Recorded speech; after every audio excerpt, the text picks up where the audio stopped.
Hello and good evening. You are back live with the crew. Thank you so much for being back with us again. Oh, yeah, I like that. We got the purse in the background. Those of you who have met Elizabeth, this is her office that she runs her practice out of. And as you can tell, we do not have Mr. Kirk Carmichael yet. However, since I'm not doing a show tomorrow night because Elizabeth and I are going camping for the weekend, we're going to play a little golf with my son Brent on Saturday. Elizabeth's going to a lovely little retreat and some well-deserved time off for the two of us just to chill at a campsite and pretend that we're not crazy busy all the time. That's what we're going to do for a couple days. Sounds like fun to me. I'm hoping that we're going to be able to meet a couple of people. We will be in a town called Ojai. It's a place in the mountains above LA, sort of, I don't know where you would call that. It's in the mountains from Santa Barbara, basically, if you will, that area, Ventura, Santa Barbara area. Those of you who are not familiar with California, it's gorgeous. It's a beautiful little town, and it's going to be exciting to be there for a couple of days. Yeah. So Todd and Bonnie live there. Sage live in that area. And I'm trying to remember, there's a couple, two, three others that live in San Luis Obispo that I know. But yeah, anyway. Ojai, yeah. It's a nice little spot. Hey, there's Julie. Hey, girl. It was good seeing you at the show. So we're going to stick around and wait for our buddy, Mr. Kirk Carmichael. If he doesn't show up, we'll just have fun without him. We'll just call this a Thursday. You know, doesn't really matter what day of the week it is. We'll just do our thing. It's come to my attention that there's a lot of people who think I listened to an interview today with Brad, Mr. Brad Garlinghouse, and he has his opinion that he thinks this Clarity Act is going to pass. And as soon as he said it, it was like, it gave me a tingle up my back. I was like, oh, don't. I was hoping he wasn't going to say that. I was hoping he was going to say, well, it's not really the bill we want, so maybe we could make it better next time. So let's not pass this thing because it's really not what we need at all. He didn't say that. He said, no, let's pretty much bend over and just go ahead and do whatever it takes to get this thing done. And let's go out of our way for them and make sure that we can get everything they want from us so that we can just get our name on the door so we can get inside the office. Great. Okay. Fantastic. It's not what crypto's about, Brad. Sorry, Mr. Garlinghouse. I disagree. You can't have it both ways with these bankers. These banking institutions are not in your favor. Clearly, they're not in your favor. Okay. Like, one of the things that a lot of people, they don't believe me when I tell them, but it's actually true. Way back in the day when Elizabeth and I were trading, there was a little act that came along called the Dodd-Frank Act. And they passed it with flying colors. And all you had to do is look inside of there. I actually read the 3 pages of it that explicitly pointed out that creditors, that's you and I, creditors, are last to get paid. It says it in black and white. So derivatives, yeah, that's right, the $1 trillion of Fugazi trades going every direction all over the world, get paid before Mr. Smith, who puts his paycheck in the bank every single week. He's last in line. That's exactly what the bill says, and it says it exactly in those terms. So what does that kind of tell you? We're going to cater to those people? The whole reason why we got into crypto, the whole reason why we got into this whole thing was to eliminate the manipulation of transactional fees or denominations between one man and another man or another human being and another, from goods, services rendered to payment. Real simple here, peer to peer. That's all we need, peer to peer. We can do it. We have the technology. We have everything. Who's in the middle of peer-to-peer currently today? The banking institutions. And they've been around on this planet, I don't know, it seems like Christ was turning over tables back in the day for the money changers. So they're firmly embedded. Is it going to take more than Brad Garlinghouse and Alan and the rest of us to pull this off? Of course. It's going to take years. It will. But innovation always takes the day. It always will. Hopefully it's in our lifetime. And that's the frustrating part of the whole thing. So sorry, Brad, I'm not down with that. I don't care much for it. I don't believe in it. I don't think it's going to be, the Clarity Act is anything but clarity. The Unclarity Act, as I like to call it. Tonight, we're going to discuss, if Kirk doesn't show up, we're going to discuss where we're going with 2 or 3 little projects that is going to be a lot of fun coming to us. The one project that a lot of us have been looking into is, hey, how do we bank ourselves? How do we go into banking if we're not going to use banks such as the traditional bank that I just described, that are manipulating all of us for many, many years? Well, you have to get on what's called, a DeFi bank, correct? That's what we all want. That's really what we need. Something that's got some good security, amazing security. By the way, any crypto is better security than your B of A. They are. Encryption is 1,000 times better than any online banking account that you may have. So when you know that, you say, okay, well, we don't really need online banks. And what I mean by online banks is when they give you a window into your bank account, that's an online bank, right? What I'm talking about is DeFi bank. I'm talking about decentralized finance, DEXs, all of these products that are going to be online that you're going to be able to purchase anywhere in the world, and any regulatory committee can't stop you from doing. That's what I'm talking about. That's where this world's going. How do I know it's going there? Because I'm involved in a bunch of them. Well, a couple of them anyway. Do they work? Brilliantly. Are they easy to use? Very. So why wouldn't we go that way? Ask yourself, why are we not going that way? So if they really care about, of course, they say when they're running for office, they say that we want to do the best for the small guy, for the little people, the middle class and down. If we can get those people to, do a little bit better in life, I've been successful as a politician. Yeah. I don't think that politician's lived in the last 100 years. But anyway, call me a skeptic.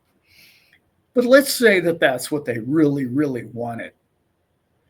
Well, then they would write a bill that actually we could all read, it'd be in plain English, and we could all understand what was in it. No, I haven't read one of those lately.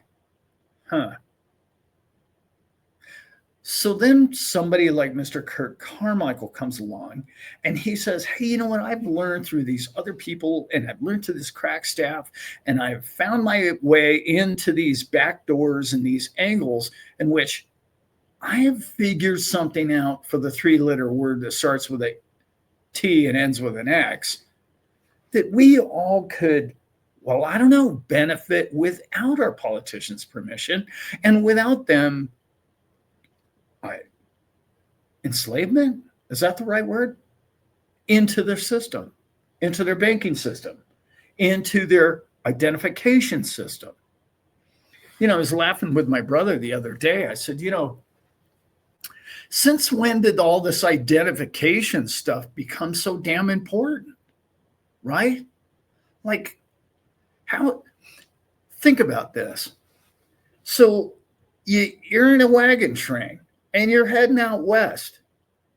Did every saddle have a registration number on it? Was the back of the tail of the horse got a registration and a license plate on it?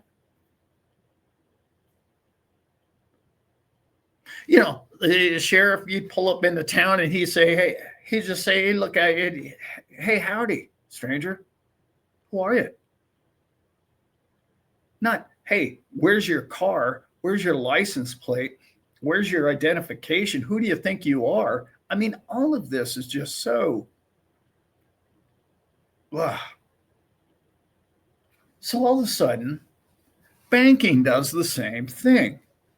They run you through the KYC and the AML. AML, really? Let's go into that just for a anti-money laundering. Oh, really? I look like a money launderer to you. Explain to me exactly how I could pull that off without being incarcerated when you people have, I don't know, every transaction I've ever done to the point where it's like, if you spend over $600, they know all about it. How am I going to launder money? Oh, that's right. You guys are the guys doing the money laundering. That's right. Now I know. Of course. Who would be suspicious? It's always the person accusing you of doing something that you know very well they're the people that know how to do what they're accusing you of. Always the case. It's always the case. Isn't it?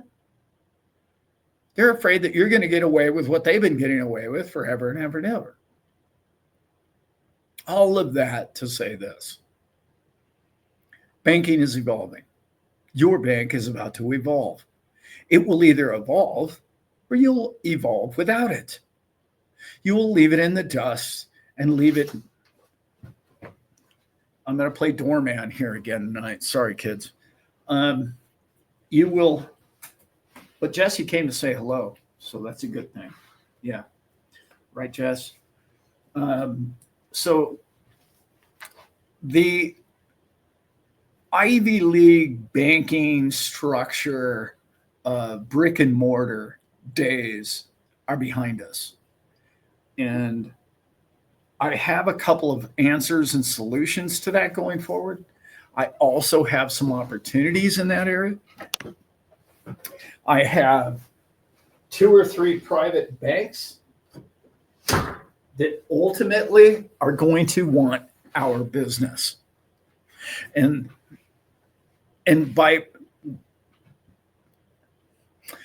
presenting the group in which I did at the show, those of you who were there, you'll understand what I mean in a couple of months from now when I tell you what the privileges are that you and I will all have.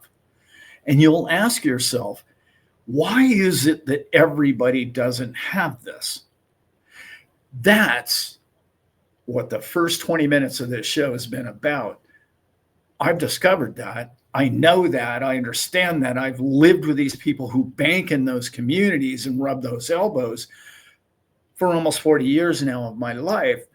And the privileges in the way they bank are different than the privileges of Bank of America or Wells Fargo or any of the banks that you would say, oh, well, I want to start an account with that bank. Any one of those banks don't give you half. I'm going to say, no, it's worse than that. They should be giving you 3 times as much privilege, clarity, honesty, interest, and value than they're giving you. And all of you are just, well, that's how it is, and that's all we got, and that's the rules, and we all have to play in them. And what are you talking about, Al? What do you mean? No, oh, have you noticed Mrs. Pelosi doesn't bank at your bank? Yeah, maybe you haven't figured that out by now. Maybe you've figured out that they have different privileges than you do. Maybe you've understood this for a long time. You just didn't know how to get there or where to go or who to discuss it with. That's where we're headed. That's a good place. Not that I want to be in their club necessarily, but there are good, benevolent banks and good people. And I hope that you get a chance to meet them all one day. Knowing what this Wednesday night show was supposed to be about, Kirk's a really busy man, so I don't know where he is. He hasn't texted me back, so I don't know. Hopefully he's having fun wherever he is. We don't really need him that bad. We'll get him next Wednesday. If you understand half of what I understand about the way money moves around this world, you certainly would not be doing things the way you do them. You just wouldn't. So when you run into somebody like Kirk, who's a great educator, a wealth of knowledge, and he has the ability to financially change your entire life, your entire perspective of the enslavement in which you've been encapsulated in. When you see that for the first time, it's very, whoa, wait a minute, honey. That's my grandparents told me this is not a bad thing. My whole life I've been told in death and taxes. And you're telling me that we have an answer to that? Yeah, you do. You have an answer to that. You have an answer to your banking. You have an answer to investing. How do I know you have an because you bought XRP, you bought Bitcoin, you bought Ethereum, you bought all of these coins that are absolutely the dagger in the heart of that corrupt banking system in which I described earlier. It's what it is. Your peer-to-peer knowledge and transactional value going forward. It's just a matter of you, Elon Satellite, somebody in Nigeria, and back again. That's it. No B of A, no IRS, no institution, no middleman, no Wall Street, no 401k. You know what all of those institutions have in common? They're in your wallet, not your crypto wallet. They're in your back pocket. They're in your life. They have been given the ability by these so-called politicians who are only out for your best interest to steal from you. You are the flock in which they shear. There's no other way to put it. They've been given right to you to shear you for their gain. Through the medical system, through the banking system, through the financial system, through the registration of your vehicle, through the taxation of every dollar you spend virtually. I can't list all the reasons or all the avenues of this, but I believe it was somewhere around 60 to 65% of every dollar you earn is taxed some way or another.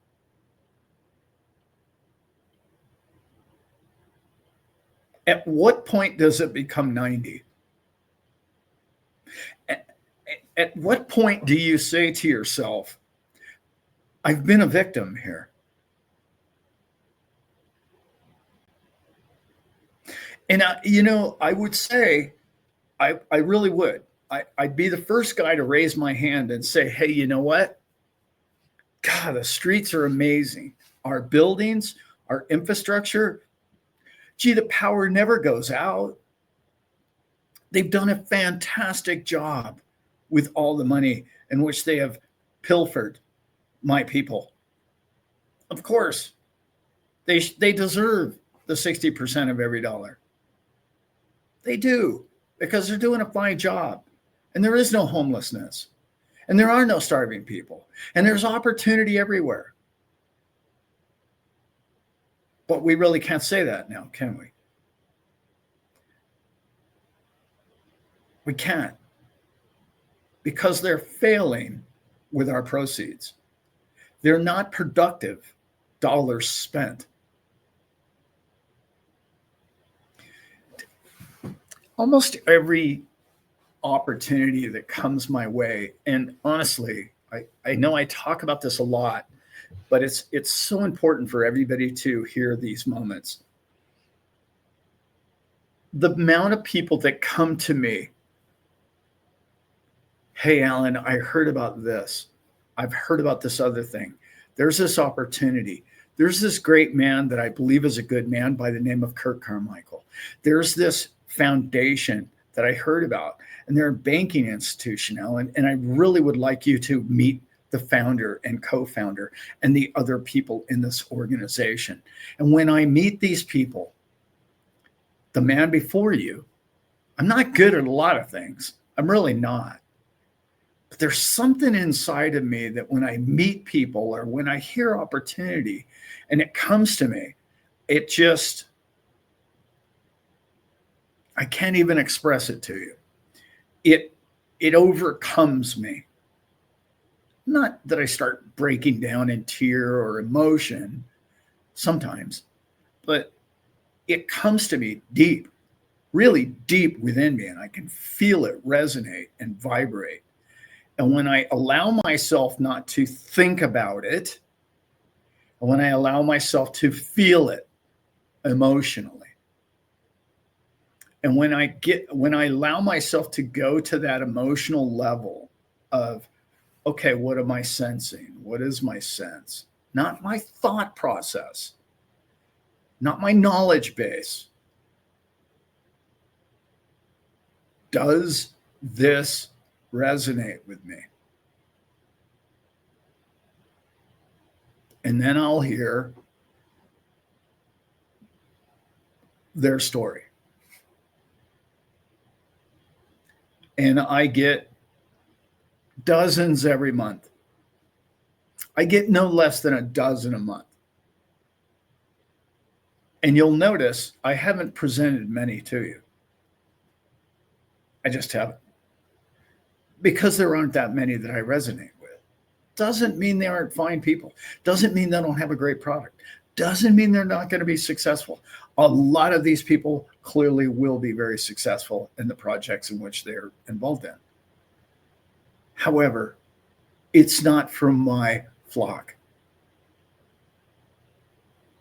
You're not going to share my folks like that. Can't just come in here, bribe Alan and his son and his team with your riches and say, hey, you know what? If I'm going to give you this much money if you sell this worthless item to your people. In fact, that's pretty much what my job is now, is to make sure that the things that I invest in and the things that I listen to for you strike a harder bargain for every single person that comes to me. The first thing I ask them is, what else can you do for my people? How do my people prosper? What's in it for them? That's great, Mr. Kirk Carmichael. Tell me what my people get when you come here to sell your tax program. Other than, well, no taxes. That's a beautiful thing. What else are you going to do for these people? Well, you're going to be accessible? Great. I like that. You're going to be 6 days a week and you're going to listen to them for an hour or two every single day? Oh boy, I sure like that. Oh, we have your personal phone number and we can get a hold of your team 24 hours a day. Oh, yeah, I sure like that one too. Oh, and let me see. I'm going to go out of my way, not out of my way, go to your seminars. And that's what this man did for you. What resonated with me? The man's honest. He cares about you and I. He cares about the product in which he's enlightening people going forward and saving them from being sheared by the three-letter agencies. Do you understand what that meant to this man right here? Do you like, that's like my whole MO. That's the man before you.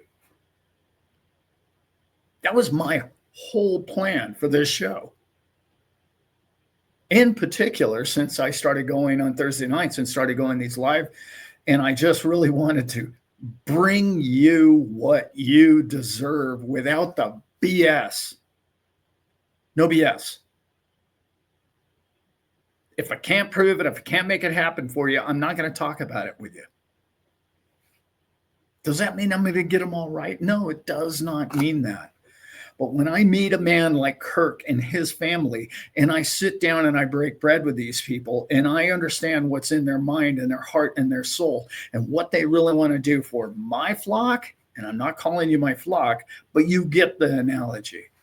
I absolutely love people like this man and his family. Like, they don't come every day. You can't find this on the internet. This man came to me through an incredible man who Dan has become a great follower of this channel, and he's an ex-CEO of a company, and he's a great man, and he and I have some other projects together. But he proposed this guy to me, and he said, Alan, there's this tax opportunity.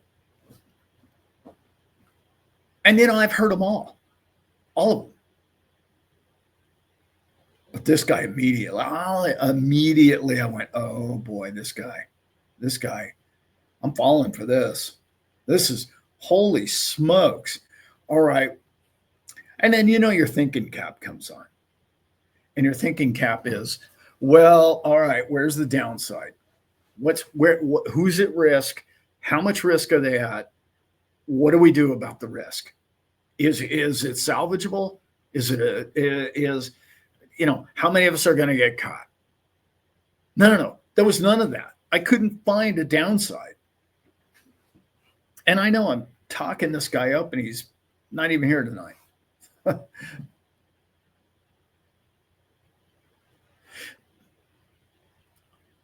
Look, we all need opportunity. We all need a friend. We all need someone to help us. People help me all the time. There's people in this chat. There's people in this chat that would do anything for me, like literally anything. And by the way, vice versa. There's people in this chat that I've done more for them than they've done for me. And the last thing I would ever ask of them is to say that to anybody or anywhere. It's none of anybody's business. If you prosper from what we share with each other, you prosper. We prosper together. That's what we're doing here. And it's bigger than just money. And it's bigger than just taxes. And it's bigger than whatever you want to build with your family. It's bigger than all of those things. It's a network.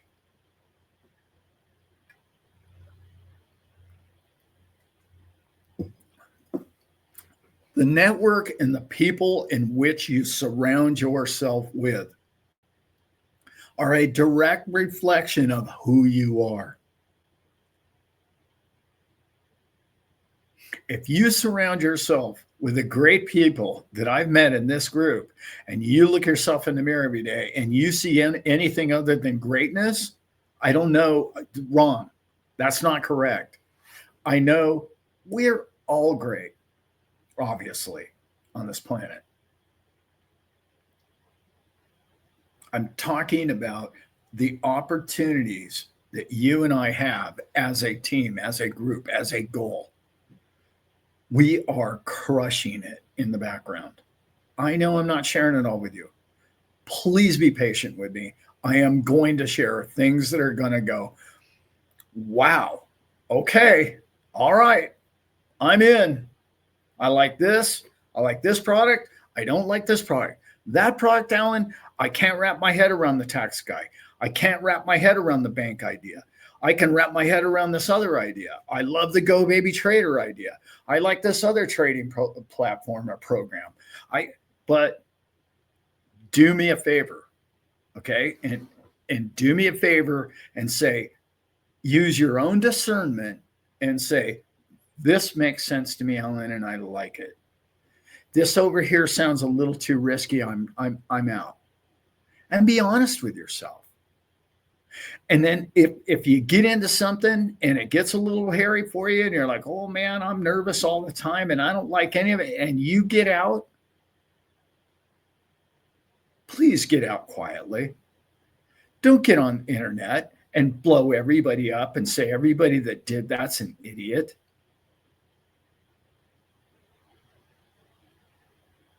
Please don't. Please don't. Okay? If it doesn't work for you or you got out at the wrong time, it doesn't mean everybody else has gotten out at the wrong time.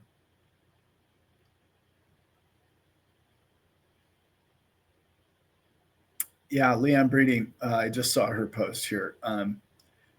Miss Laura Collins is an incredible lady. And those of you who have the chance to reach out to Miss Laura, I know she's quite busy, but please get a hold of that lady. I believe her contacts are going to be in the show notes. If they're not, they will be. She's an amazing lady. She's 30 years in RIA, registered investment advisor. She knows what she's talking about. Yeah. And if you have financial questions about how to build generational wealth, that might be a place you might want to go. I highly recommend her. Highly recommend Miss Laura Collins. She and her husband are personal friends of mine. There's other people that claim to be those kind of characters within our XRP community, in which I do not tout their product or their skills.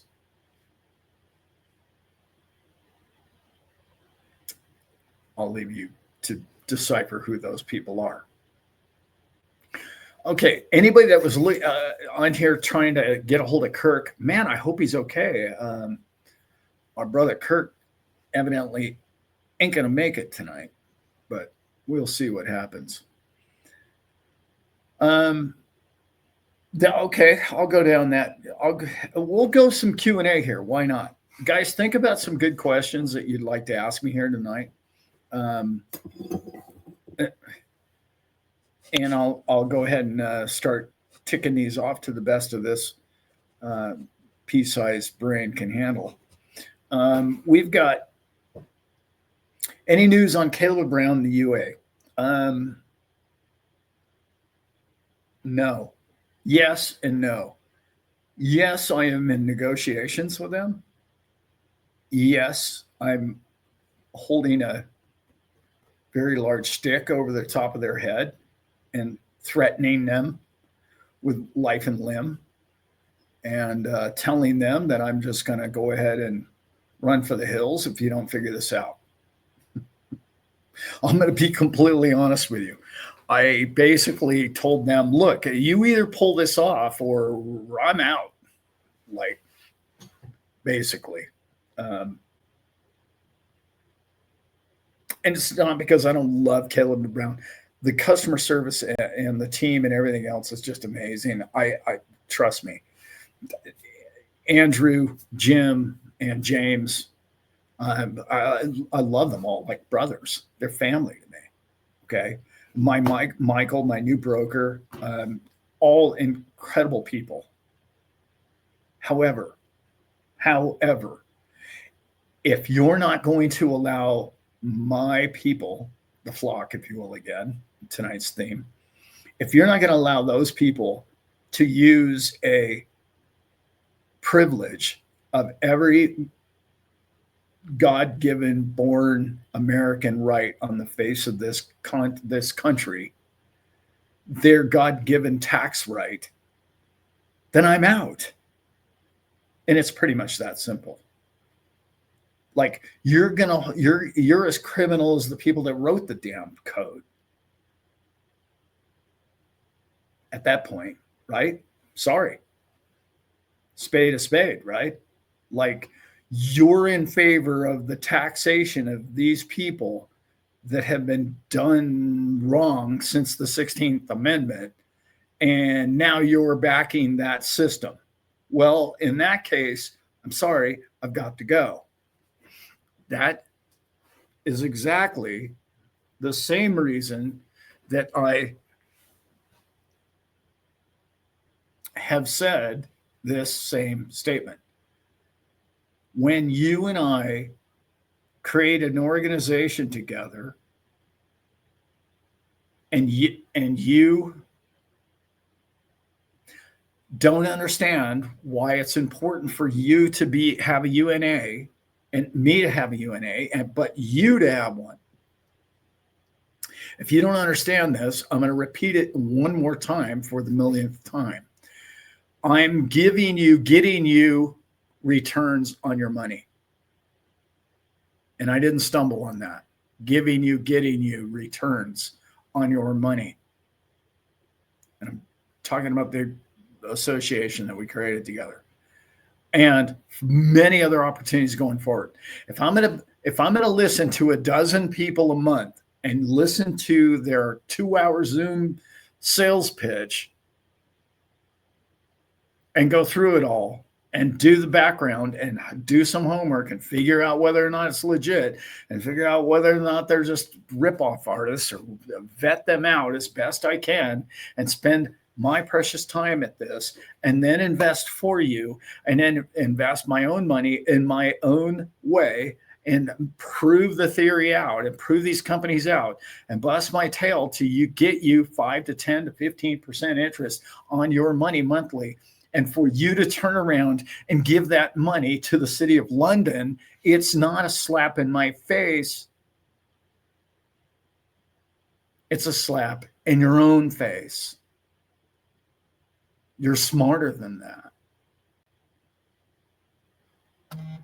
That's why I require it. Pretty simple. Pretty simple. All right, we got some questions here somewhere. My phone's blowing up. I wonder if that's Kirk. Let's see where Mr. Carmichael is here tonight. And, no, that's not him. Kirk, where are you, brother? Anyway, he'll show up. Okay, so we got some questions in here. Let me go back through that one more time, just for clarity. I'm busting my tail, not to get Alan rich. Alan's doing pretty good already. I'm trying to help the middle class, the people that follow this channel, the people that have resonated with my show for years and years and years, and you've stuck around through thick and thin and all those terrible episodes that I posted over the years. And you sat through all that. Like, I got to kind of question, are you of sound mind? But, well, yeah, let's not even go there, because, I just assume that you had nothing better to do that day. That's all. So, and then I'm going to do all of that work for us,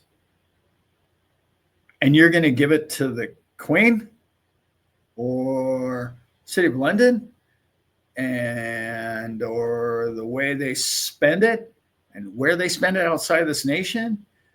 You might want to look into that. You might want to look into where that tax money actually goes and who the Federal Reserve is. And I know that most of you already know who those families are, and it's not federal, and they have no reserves, and they're charging us I don't know, $38 trillion in taxation that is not their capital to loan. Came out of nowhere. They pulled it out of thin air and told us that we owe them for it. And if you're not wise enough to figure out all that, and you can't resonate with Kirk's teachings of 6 days a week to empower you with information that can help you understand that what you've been doing all this time is not just wrong, it is anti-American. Period. Our forefathers told us. What do you think 4th of July was all about? And let me ask you, what did George Washington say? This republic will last so long as there are not two parties. Two parties. Well, we messed that one up, didn't we? Oh, and I think it was the first 150 years that you could not be a lawyer and be a politician. Why do you think that was in there? Because lawyers are tricky with the way they word things, and they manipulate the farmers and the good, hardworking people of this world. And all you have to do is do one little seminar with Kirk about the 16th Amendment, and you can look at the wordage and the verbiage in that 16th Amendment, and it tells you exactly what they did. And the taxation of the 16th Amendment was never ratified. Period. Period. It's not my speculation. Look it up. How did it become law if they never ratified it? They knew they couldn't. Anyway, don't get me wound up on taxes. Whew. I see I need Kirk here tonight. Where are you, brother? What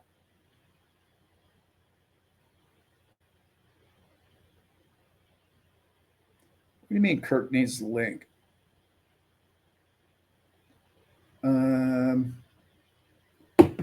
I sent Kirk the invite. Let's send that again. So let me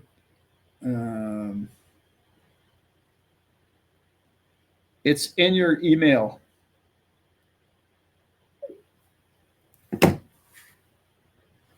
Anyway, we'll do the show without him.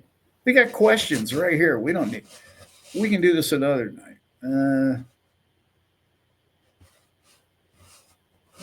Okay, guys, tell Kirk it's in his email. There you go. Kirk, you ready, brother? Oh my gosh, I'm right here. Uh-oh. Am I just a frozen? Yeah, you're frozen. I don't know how that happened. Hang on here.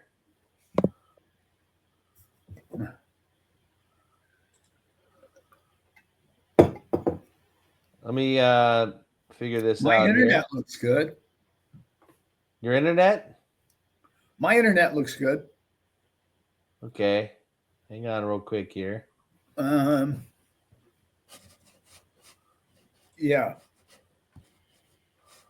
Drum roll, please. I think I got it. I think I figured this out. Okay. Present. Bobby G. Nope, that's not it. Huh. That's weird. You want me to remove you and you sign back in? Yeah. Yeah, go ahead. Okay.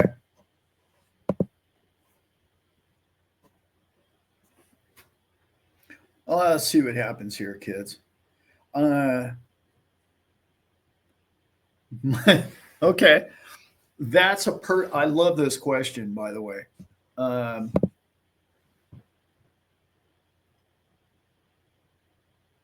Okay. Cody, of course. What's your standard for determining a great barbecue sauce? Okay. Number one key.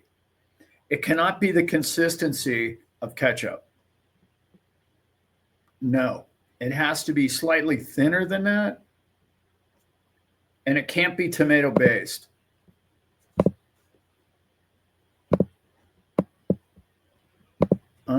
What's going on here? Now, are you still? Did you? Anyway, we're having troubles there. Uh,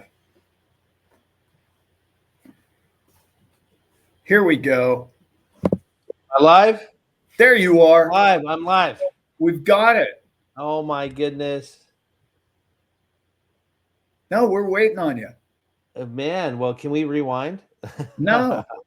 I was saying miserable things, cursing you out and telling everybody what a schmuck you are. And Oh no. no. What are we gonna do about that? Well, we could erase that part, but I don't know. There's 130 people in here that already heard it. So I don't know. We won't worry about that. Well, we're following up on last week, and I didn't have 5 o'clock on my schedule today. Okay. That's all right. No worries. Hey, I'm not doing a show tomorrow night, so I got my show out of the way tonight for tomorrow night. And okay. Yeah, it's perfect. So we can go from here. And I got nothing else going on except to hang out with you lovely people all night. So let's do it. Yeah. So where we left off last week, let's see my show notes here, was we had determined how your process works. Okay. Mm-hmm. Why does it work? How about that? Why does this process work when all the other ones just get you in trouble? I don't know if they get you in trouble. I do know this. I know this though. It's the signing of contracts that binds you. So that happens from inception when you're signing up for an LLC, an S corp, C corp, and if you miss your tax filing dates, right? I think this happened quite a bit on today's show. There, and also I had a couple meetings today. There is this perception, Alan, that people just owe taxes immediately. They just owe it. And so when their employer takes money out of their check, they just owe it. And therefore, oh no, I'm doing something wrong if they're not taking money out of my check. It isn't the money taken out of their check that makes you responsible. It's not even the money reported to you that makes you responsible. It's when they bluff you, scare you, spoof you, work in your mind somehow that you have to go in and sign that contract with the tax guy. The signature is what causes the liability, which is the weirdest thing. It's the weirdest thing knowing this now, looking back and talking to somebody, because I've also heard people that have stopped signing the tax returns. They've filed what's called the revocation election, because we do provide two different services, two different tools, I should say. And one of them is revocation election, where you notify them and say, I don't work for the Army or Navy. That's how dumb this is. And that's their process, the revocation election. And when somebody, because their friends or family members, I call them well-meaning dragons. That they're well-meaning, but they're scared, and because it's from the wrong perspective that they're stopping somebody, and they say, "I'll see you in jail." Yeah, you're gonna get in jail. I'm like, and I go, and you're the one not signing the tax returns. They're the ones signing. They're the ones, penalty of perjury. Right. Check. Penalty of perjury. You're signing. Yeah. And you're going to go to jail for not signing? You're the one signing. Yeah. So everything is backwards, the way that we all have perceived this. And I don't know how they've worked in our psyche so bad, as if we have a slave person beating us, slave master. Yeah. Oh, okay. Oh, stop hitting me. Stop hitting me. Okay, whatever. Right. We're running. Somebody's chasing me. There's nobody chasing you. Nobody. This is all an automated system, and it's all worked on your voluntary consent of filing year after year after year. Let's touch on that. That's beautifully put. So there's nobody really looking up over your shoulder. It's automated. And once you're out of that automated system, the data says that you don't get a notice all of a sudden. How about we do this? Let's continue what you're saying. We'll save it as a nugget for next week since I'm so late and I don't know how much longer you have today. But next week, I'm going to show you their own database in the back end, in their system. And somebody volunteered this information. I'm like, I can't believe I missed this inside of their own system. I know how he got this information. Because I go to that screen as well inside of their own system. You have to log in, give your identity, upload your ID, and you see your own account, right. What it says. This man came on one of our Q&As a few days ago. I think it was last Friday. I had a live audience, like 80 or 90 people were like, wow, no way. I missed that somehow because I show my transcripts to people. So I get my transcripts. They're called the 40 why can't I think of this? The 4506T. I think that's right. 4506T report. The word T stands for transcript. And year after year, I show $0, $0 to my Social Security number because I use associations that receive my money. Therefore, my account, that one that was created when I was born, has received no money. I don't give it out to anybody. I don't give it to a crypto exchange to sign up. I don't give it to a stock account exchange to sign up. I don't give it for when I start a business. I don't give it at all. I receive $0, and I'll show you mine as well. It says 0. But I know. That's the transcript, okay, that I've shown. There's another section, and I'll show this next week. Okay, well, that'll be the cliffhanger, okay, for next week. If you invite me for this cliffhanger, okay. Of course. This guy showed up, and he's given me the permission to show this. I'm sure I'm fine to show it in your screen because he blocked out his name. It shows no return. It shows no return on file, but one not necessary. It says it in their own system. And you know why? Because he filed the revocation of election in the year 2024, 23, 22, 21. It says return filed, compliant. It's a tax compliant report. It says it. And yet 2024, it says no return on file, not one necessary, because he gave them his revocation of election. It's just accounting. That's all they're doing. Yeah. I love it. And he's compliant, right? It says compliant. Now, on top of it, he gave me his transcripts. So in other words, I said, so have you worked consistently your same job? I've been at AT&T for the last 22 years. Every year. Made the same. He made a little bit more money one year. But the point is, every year it shows money reported to a Social Security number. But then when you go to the tax compliant, no return filed, not one required, because he notified them. This is their own policy. Yeah. In other words, what I say is they can't scam you the rest of your life. You inadvertently, nobody told you this through deception. It's not necessarily fraudulent, but it's very deceptive. It's intentionally fraudulent, but the mechanism is it's requiring your voluntary filing. When you filed that first return, for me at age 16 in the year 1987, what year was it for you, do you think? When I first did it? Yeah. It was a long time ago. Before 87, probably? Oh, yeah. 87, I'm 16 years old, okay? Domino's Pizza. Get hired? I don't know any better. Nobody told me anything. Money started taken out of my check. If somebody would have said, son, look, hey, congratulations on that $4.50 job. That's awesome. You're making that every hour. You're going to make, I don't know, $2,000-3,000 extra dollars in your pocket. Yeah. Son, listen, they're going to send you some paperwork.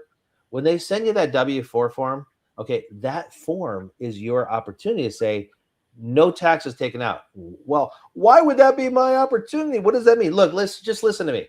If you don't sign that and put exempt, they're going to take money out of every check. Well, why would they do that? Exactly. That's why you want them to say, you're going to say exempt, because that's you to notify them of your federal income tax liability. I'll show you the form. Maybe we'll show that next week too. When you see the form in your own words, you go, oh, yeah, if you don't do that, they take money out. So then as a youngster, the whole year went by. You don't know why. I should have done the math and go, that's not $4.50 an hour. I did the math on this. It's like $3.20 an hour. What's that about? I didn't know. Nobody told me. I'm happy to get, you don't look at the deductions. You look at the other side where it goes, that's how much you made. Like, I guess $317. Okay, great. You go cash it. You're excited. And then at the end of the year, you're a youngster. Hey, and somebody tells you, somebody really smart in your life goes, hey, did you know you're probably going to get some money back? Money back for what? Well, they took money. Oh, they did? I got to get money back? How do I do that? Yeah. I just signed something? Oh, that's great. I get like $300 back. Sign right here. Awesome. I'll do that. And there you go. That was the day I entered the Army. Now you're done. Yeah. I entered the Army. I would say, look, I'm hello, Domino's Pizza. Can I help you? And I'm like, I didn't have a helmet on. I didn't have camouflage, no machine gun. I'm not in the Middle East. I didn't sign up for the Army, but I did. And so did everybody else. They all signed up for the military until you notify them. I mean, that's why they can't scam you your whole life. They have to give you the escape hatch. Now that's the revocation of election. Okay, that's that. I don't want anybody to be confused. The other tool is your association, which is what I used. I used that for years, and that saved me because by years rolled on, I kept throwing letters away, and they're still out looking for money on my Social Security number. Don't have any until I gave them that last document to say, "Sorry, I don't work for the Army no more." Yep. Sorry, wrong guy. Yeah. Anyway, when I first filed, well, that'd be interesting too, is to look mine up too, Kirk, because mine's quite interesting. I tell you what, I'll walk you through how to do it, and it's super simple. You do have to upload your driver's license. No big deal. Just do it. It's your account. It's your private information. That's why you're doing it. You're verifying that's you, and you're the only one that has access to your own private Social Security trust account. It's a trust. It's just accounting. You're just there to do accounting and look and see what it says. Yeah. Well, check it out. You and I have been so busy. Oh, yeah, that's true. Crazy. And that's why I missed your call. Yeah. That's why for whatever reason, it slipped my mind. I should have called you. I just texted you thinking, oh, well, he'll be here. We just talked about it last night. So he'll remember. I should have called you. That's okay. How about some questions here? You want to answer a couple of these? How about this one right here? Kirk, since you're a transportation broker, will my CDL be affected by the ROE? Wow, that is interesting. What a good question. Yeah, no, not the CDL. No, none whatsoever. No, this is not affecting anything that you're.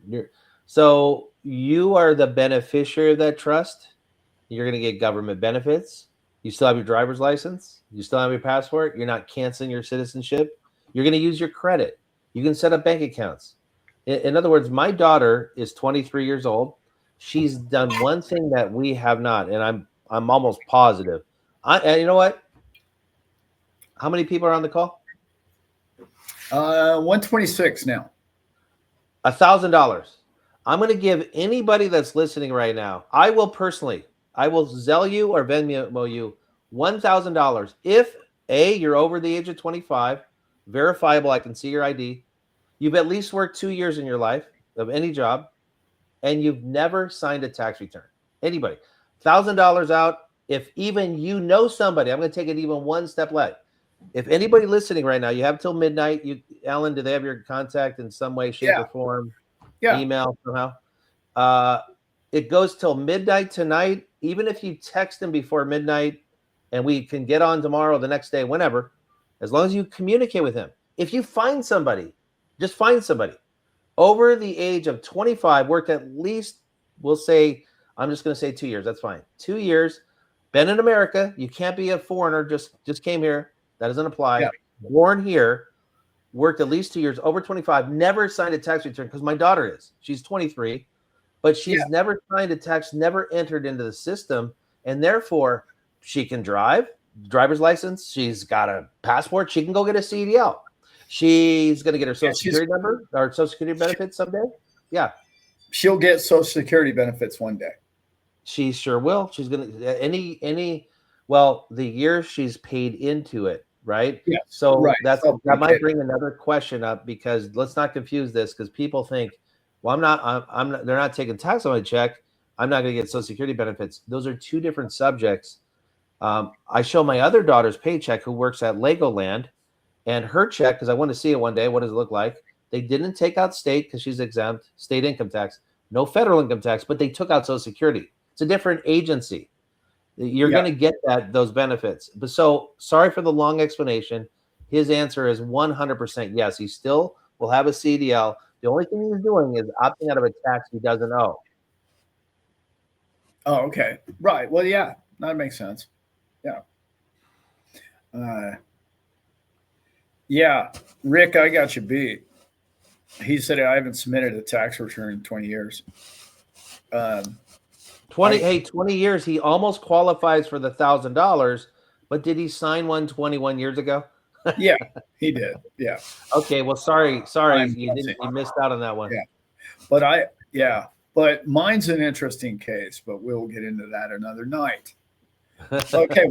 Let's get some questions in here for Kirk before we got to go. We have, hey, did you see the other comment, Johnny? I was 12 years old. They got him at 12 years old. Oh, yeah, with a pallet. He was standing on the pallet to wash dishes. 12 years old. He's a taxpayer. Now, isn't this interesting? Wouldn't you think that he's too young to legally sign a contract, under 18? He can't smoke. He can't drink. He can't enter into a binding contract. Look, if he signed a contract at 12 years old with somebody, I'm giving my dad's car away for $100. And you go, that's a Rolls Royce. I'm not letting you give that car. That he could go into the court and they would nullify that. You're not of age, but he's old enough to sign a tax contract. Yeah. Yeah. Here's one right here.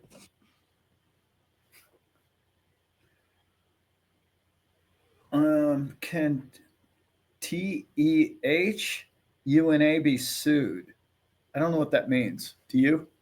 Let's see. That's up a ways. Can it be sued? If the answer is a lawsuit, look, any entity can be sued. Anything can be sued for harming somebody. But by the way, I know how to answer this much better because I was in the middle of a. Can the UNA be sued? So I was in the middle of answering this one day, and I realized, wait, that's kind of upside down in the way that's asked. The reason why you have the UNA is to protect you. So when you have a UNA and your assets in there, you are bulletproof. That's why you have it. Now, how is a UNA going to harm somebody?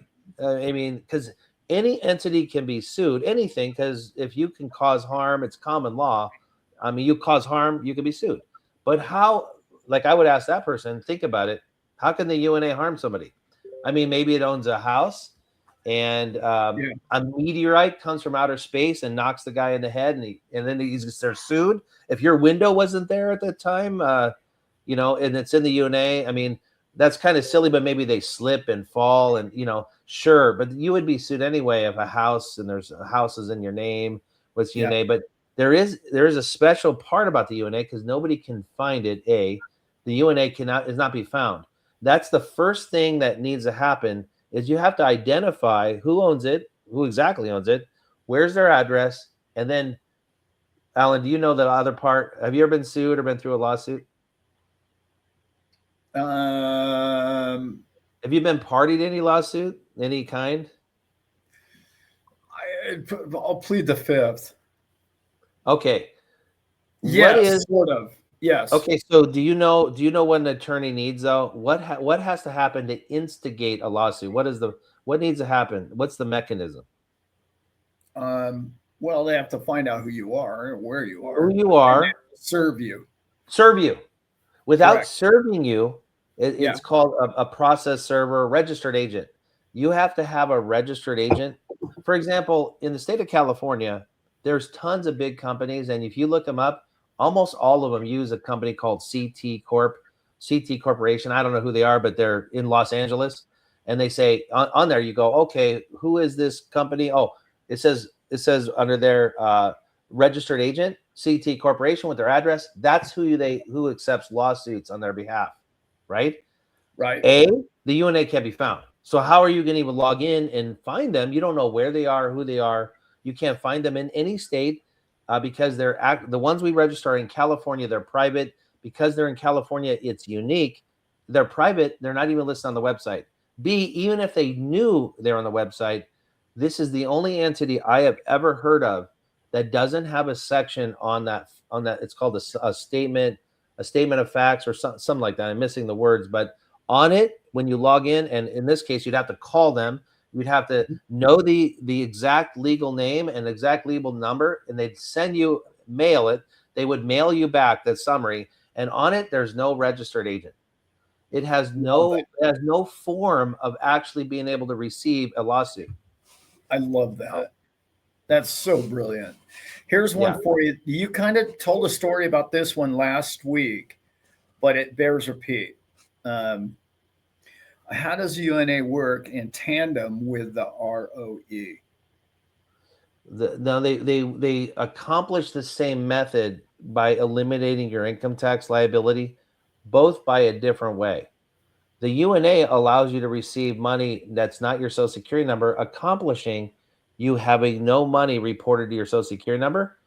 The UNA, though, allows you to have money reported to your Social Security number, but it breaks your contract with the IRS, so you don't have to actually file a tax return anymore. The way I say is, look, if you do both of these, you could not even get in trouble if you tried, if you wanted to. Number one, you're not using your Social Security number. Number two, you're not under their jurisdiction to even get in trouble. Yeah.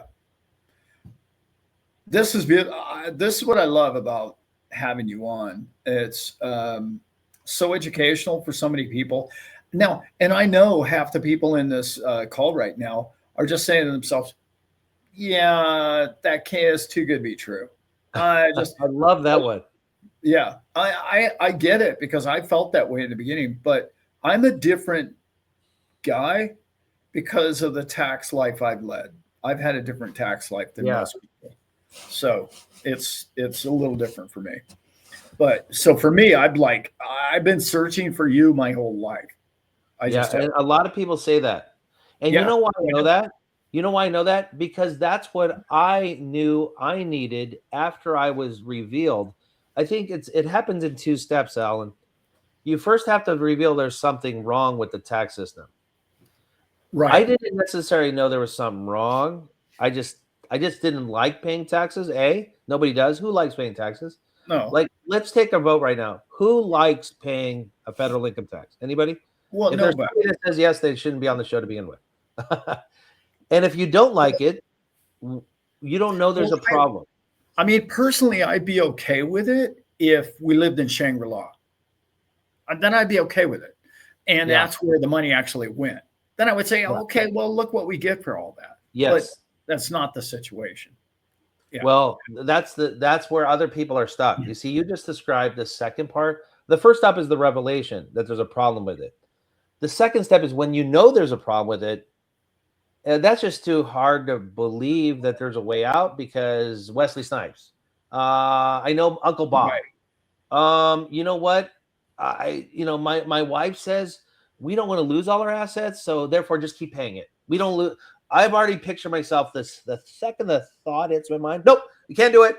We're going to lose everything. I'm going to go to jail. We're all going to get arrested. Yeah. Okay, just sign it. Just sign it. Like, wait. We're just thinking. We're just thinking. That's all we're doing, thinking. Yeah, no, that's right. And it doesn't happen like that. Nothing happens the way we think it does. It happens with a piece of paper. If you don't file a tax return, at the worst, you get a piece of paper, and we help you respond to that piece of paper. Yeah, and it's a good piece of paper. Yeah, it's a estoppel. Estoppel. Yeah, exactly. Here's one at Sean and Dad. How do we remove our crypto assets into a UNA to get under the UNA umbrella? Well, the question for that lady is that is so funny. I see somebody with a paper airplane comment. Oh my gosh, we got to talk about that. But let's answer this. Okay, so first of all, that's why people use hard wallets, right? And is that your best advice, Alan, for crypto owners, to have a hard wallet, get it off the exchanges?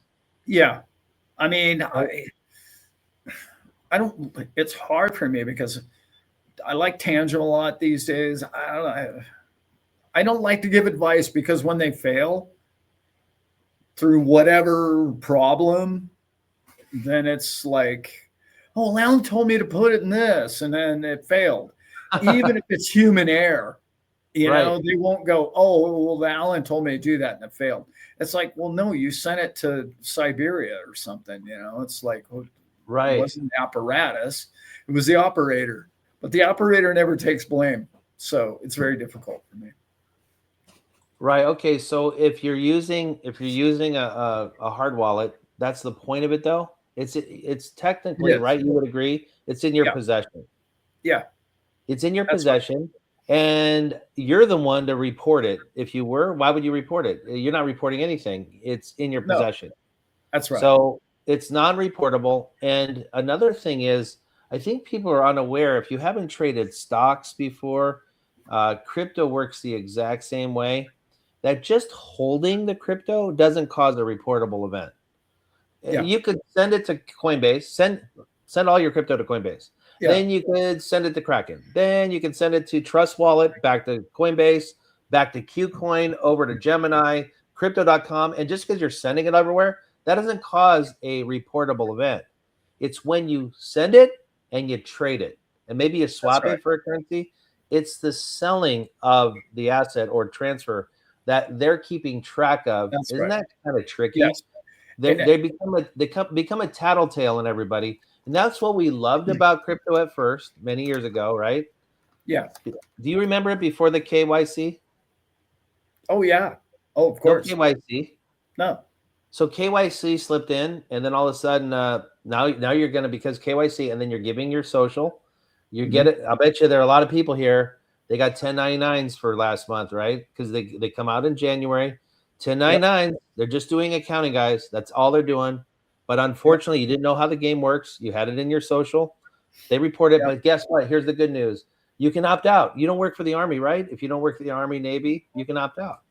Yeah, that's right. And one of the things, you may or may not even know this, but you probably do because you just kind of explained it. But a lot of people don't even know that when you hold the keys, you don't actually you don't hold the coins. If you don't have the key. Oh, okay. Right. You just simply own access to them. Right. They're Interesting. on chain. You own the ability to get to that one. It's not in your account. They don't pull one of the Bitcoin or one of the coins away and hand it to you. It's Boy, not that is interesting. Yeah, when you look into it, the whole thing, it's like you simply,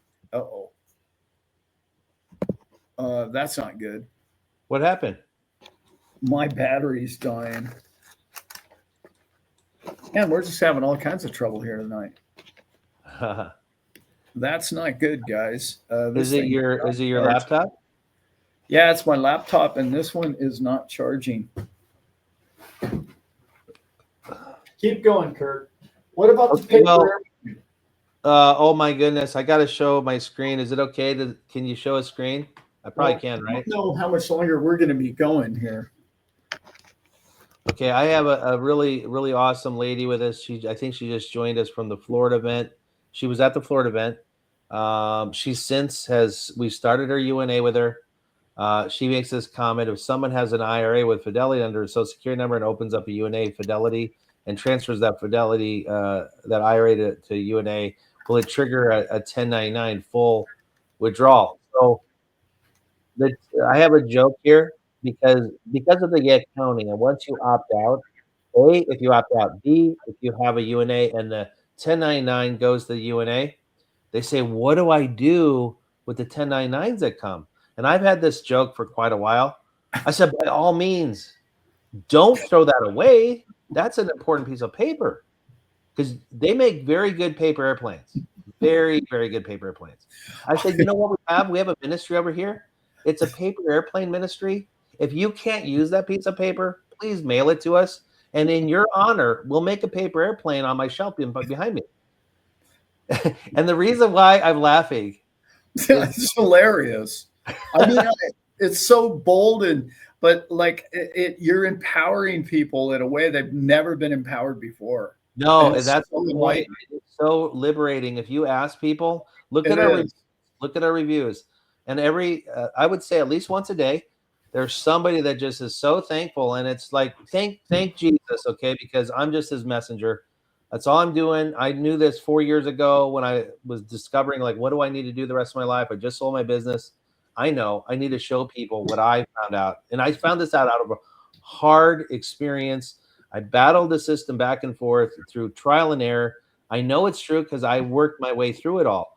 And so that's the life-changing testimonies. Let me share my screen here. I had a really cool lady who she did something different with her tax documents. Can you see my screen here? I can, but I'm serious. We're going to run out of battery here. Oh, Nervous. look at what she did with her tax documents before we leave and Alan's show gets cut off. Look at what she did. She did something even better with those papers. She made paper animals. Yeah, I love that. I showed that live on one of our Q&As. I laughed so hysterically. Like, that is so funny because I've been using the paper airplane thing for a long time. And look at, she did something way more valuable with her papers, her tax Poor papers. Tammy. I love that. That's so good. Yeah, I can't believe that we live. Uh-oh, I lost you. Are you there, Kirk? Oh no. Anyway, we've got to roll anyway. I'm on 3% battery and it's dying. But there you are. Sorry. I went to stop my screen share and I somehow I left the show. So there you go. Oh, okay. All right. I thought it was me. Nope. But we're gonna have to get out of here anyway. I got no battery left. So next week we're gonna show those documents. Yep. Okay, which is absolute proof. Yep, it is. It's complete proof, and everybody will be blown away by it because when it was first sent to me, I was like, what is this? And then the longer I studied it, I went, oh my God, this is evidence. This is proof. It's all we need. So, yep, it's what I say. They allow you to peek in the back end and see this is just accounting, and you're doing it properly. Even they show that you don't owe a tax return. Yeah, that's right. I love it. Let's answer this one real quick. No. Right? No is what? Does the UNA affect Social Security or Medicare? No, not at all. That's why sharing my daughter's going to get everything. She just hasn't opted in the system. Like we shouldn't have opted in the system. You'd have full benefits if you had never opted in, and once you opt out, you still have them. Yep. Yeah. I love that. That's so good. This is your answer, people. Now, I'm not going to say this answer for everybody because a lot of people actually are okay paying tax because it benefits them in some way or another. Very few people fit into that category. Yeah. Somebody did tell me they brought up an example the other day. I can't remember it, but I was like, oh, okay. In that case, I would say, yeah. But yeah, that'd be interesting. Please, if you remember it, let's talk about it. But remember, we're not anti-tax here. Not at all. The actual law does apply to some people, just not most of us. If you work for the federal government, you're a taxpayer, and we're not arguing that. We're just trying to be responsible and let people know, hey, the law actually says you don't have to file a tax return. Yeah, that's right. Yep.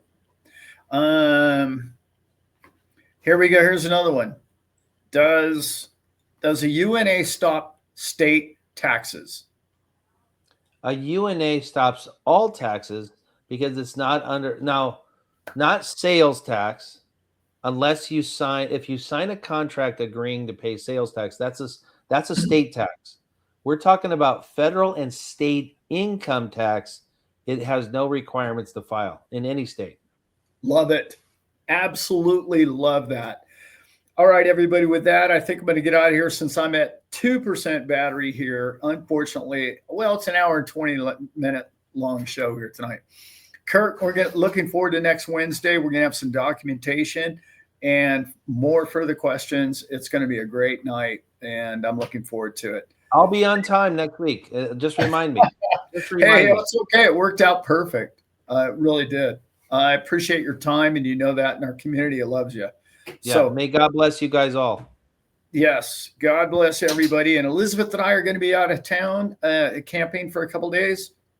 So I will see everybody next week. And with that, I'm going to go ahead and I am out. We are out.